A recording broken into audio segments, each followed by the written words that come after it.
For today's video, mag-ship tayo ng hydraulic ram pump, heavy duty hydraulic ram pump to Indonesia.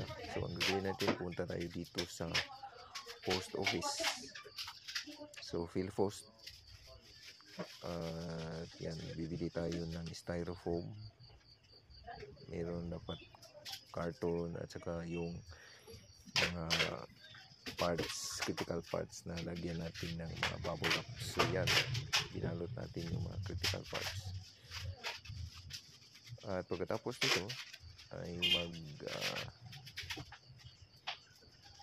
bayad tayo dito sa PhilPost post office. Pumunta ka lang kayo doon sa malapit na post office, no? Yan, so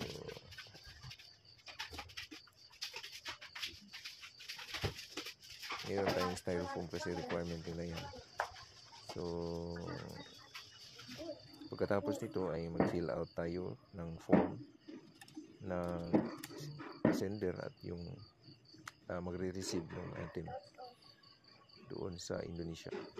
So door to door yung pag-send nito doon sa client. So ayan, so yung price niyan sa first 1 kilo is 1,270. Ito na, after natin magbayad, yan, binalot na nila sa box.